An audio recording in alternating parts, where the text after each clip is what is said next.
So guys, let's this time understand the further version of if else. Now, if else or if elif else.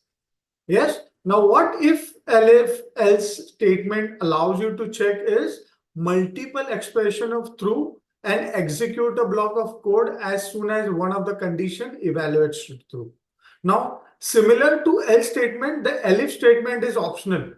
Yeah. However, unlike else, for which there can be at the most one statement, there can be arbitrary number of elif statements following an if. So you can have only one else in your statement, but elif can be of multiple types. Yeah. Usually the syntax for else is, let me put elif, how it works is this way. So you can have if,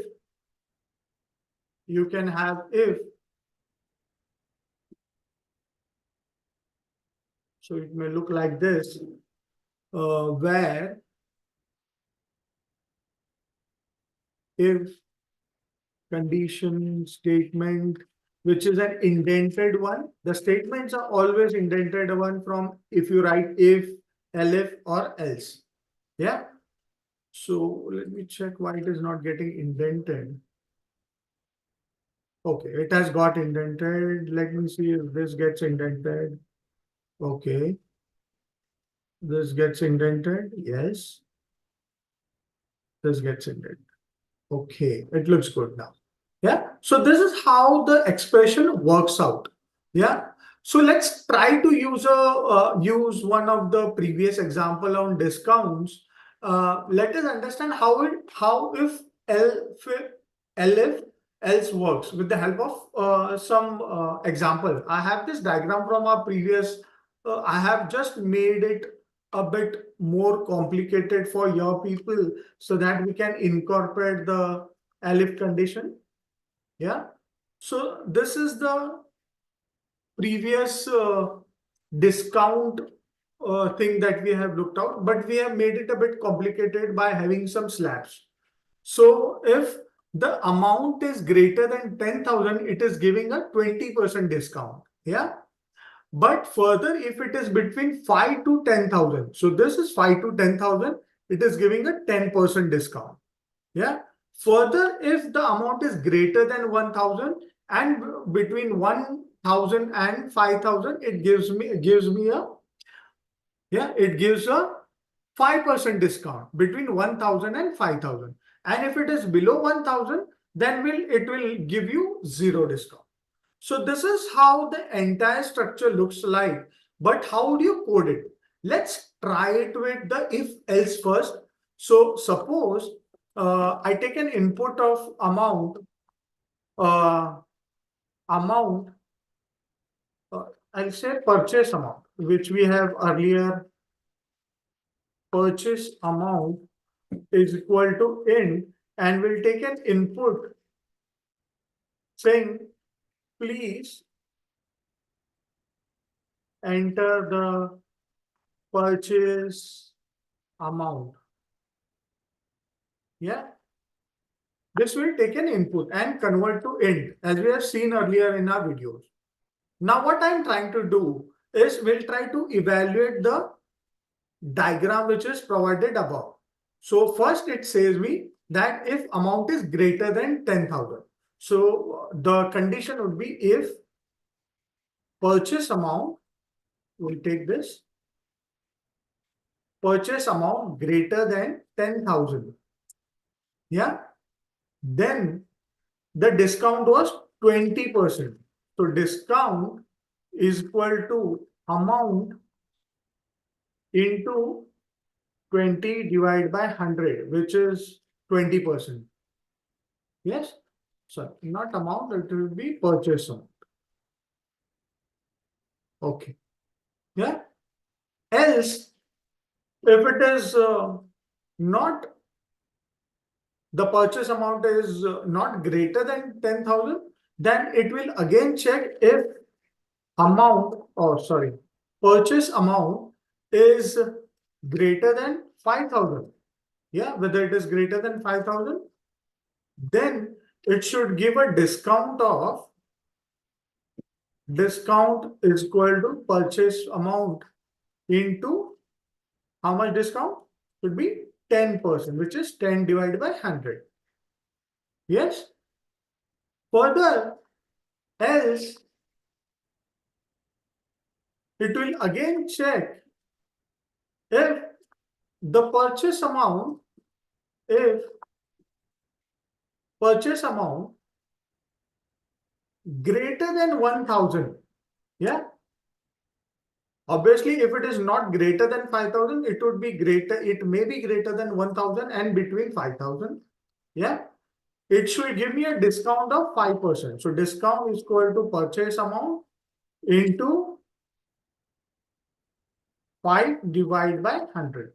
So that is 5%. Yeah. Else the discount would be 0. So as I said earlier, else will only come once in any of the statements for a particular if. So for this if, the else is once. For this if, the else is once. For this if, the else is once. Yeah. So discount will be equals to 0. Yeah. So there would be no discount. So let's see. I'll say print payable amount.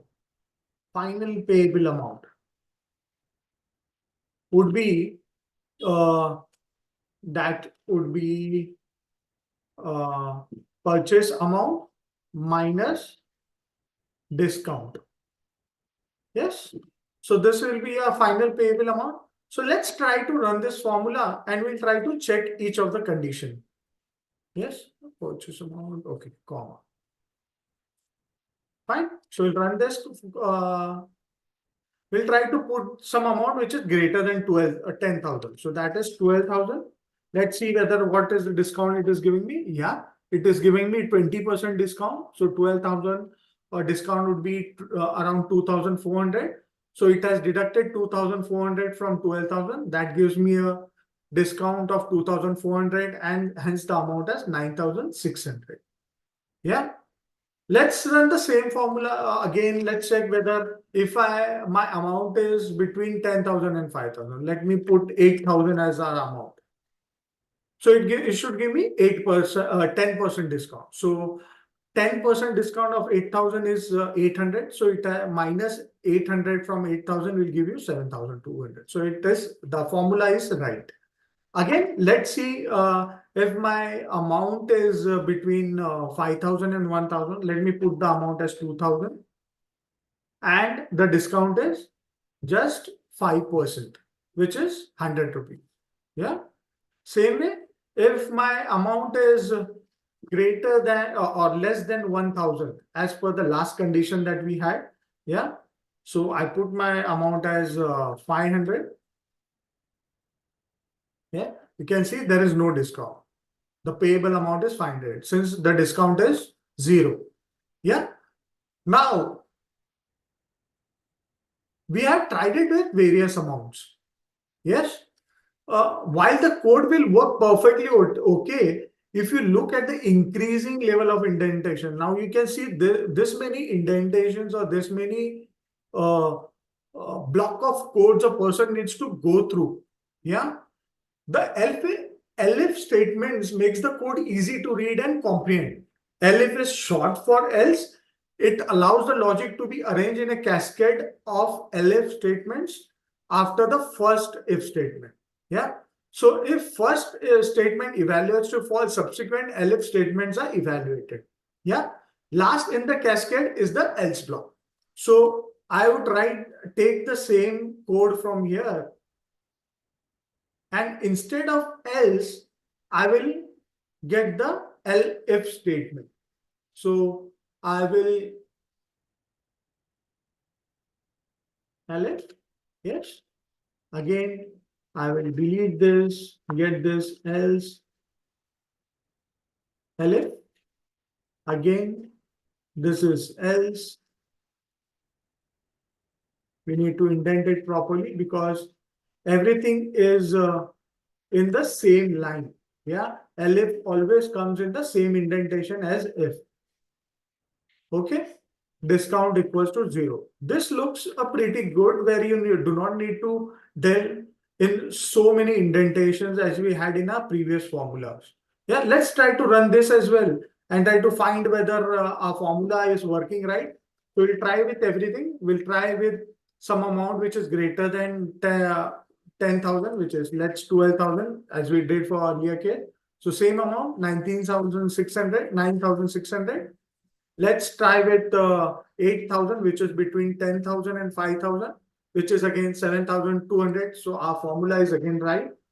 Let's try with 1,200, which was our amount between 5,000 and 1,000. So 1140. Yeah. And lastly, we had the amount as 500. So let's see if it gives you the payable amount as, which is without discount. Yeah. So our formula is working pretty fine for both the statements, but the readability or the indentation part, which is so complicated in a previous if else formula, has been reduced by the if elif else formula.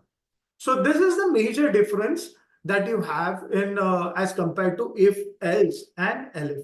Both are right way of doing it, but this code looks pretty readable, and a person who wants to understand your code would be able to understand it more quickly as compared to the earlier one. Hope you understood this concept along with the diagram. That also serves a good help for your people. Thank you so much.